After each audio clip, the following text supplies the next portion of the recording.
విచిత్రంగా ఆ లడ్డూలో జరుగుతున్న అన్యాయాన్ని అటు బాలరామచంద్రుడికి 2 లక్షల లడ్లు పోయాయి అయోధ్యకి 2 లక్షల లడ్లు పోయాయి. ఏంటి ఈ ఆవు పంది కొవ్వులతో ఉన్నవే? 500 మంది కరసేవకుల ప్రాణత్యాగంతో వచ్చిన బాలరామచంద్రుడి ప్రాణ ప్రతిష్టాపన.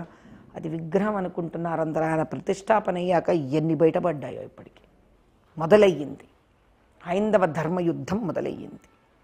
ఇప్పుడైనా హైందవుడు నిద్రలేచి, జీవితమంతా కోరికలు కోరుతాం కదా ఆయనని, ఒక్కసారైనా ఆయన దగ్గరికి వెళ్ళి ఆయనను దర్శించి ఆ ఉండిలో ఆ లేఖను వదలాలి. ఏదో ఒక అయ్యా దీనికి ఈ దుర్మార్గం నిజమైతే దీని బయటకు లాగు, దీంతోపాటు ఎన్నెన్ని అత్యాచారాలు జరుగుతున్నాయో తిరుమల కొండ మీద బయటికి లాగు, వాడిని శిక్షించు అని ఒక్క కోరిక, ఒక్క పత్రం సనాతన ధర్మం కోసం, హైందవ ధర్మం కోసం ఆయనని జాగృతం కావయ్యా అని అడగడానికన్నా వెళ్ళాలి కదా.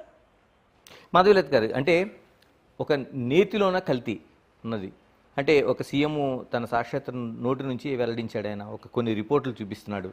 వీటిని నమ్మడం ద్వారా మనం నిర్ధారించుకోవాలా, ఇంకేమైనా మనం చేయాల్సిన అవసరం ఉందా? 320 రూపాయలకు ఎవడయ్యా ఆవు నెయ్యి అమ్ముతున్నాడు?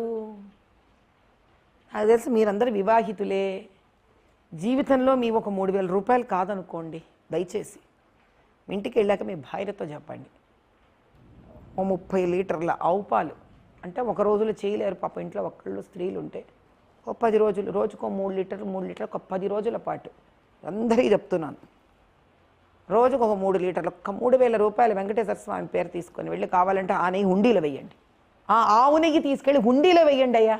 ఇంట్లో వెన్నపూస తయారు చేసి స్వచ్ఛమైన ఆవుతో 1 కిలో నెయ్యి చేసి అప్పుడు మీరు చెప్పండి మీకు ఎంత ఖర్చు వస్తుందో.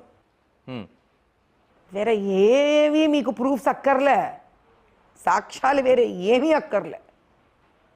320 రూపాయలకు వీళ్ళకి ఎలా ఆవు నెయ్యి వచ్చింది?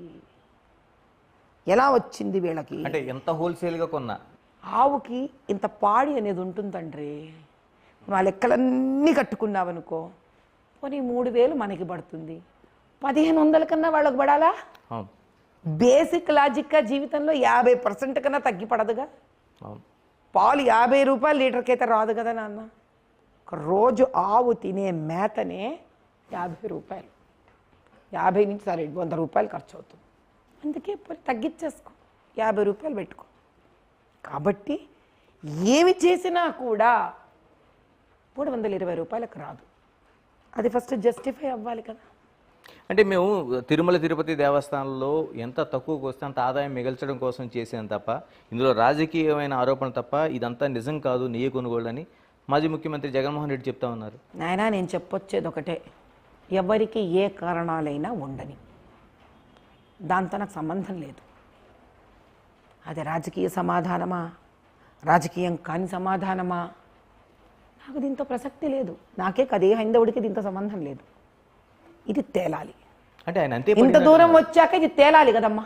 అంటే ఆయన అంతే పడింది అంటున్నారు. 320 రూపాయలకి మేము సరసమైన ధర కొన్నాం అంటున్నారు. ఆ కొన్నవాడిని పట్టుకురమ్మనండి అయ్యా, వాడితో నెయ్యి కాపించండి మన ఎదురుగుండా. ఆ వెండార్ని తీసుకురండి. మీరు పని చేయండి, మీ స్టూడియోలో 2 పొయ్యిలు ఏర్పాటు చేయండి, 2 మిక్సీలు ఏర్పాటు చేయండి, మీరే ఆవు పాలు తీసుకురండి. ఓకేనా? ఆ వెండార్ని నన్ను పెట్టండి, ఇద్దరం ప్రయత్నిద్దాం. కిలో నెయ్యి మీరే తూకం చేయండి, తేల్చేద్దాంగా.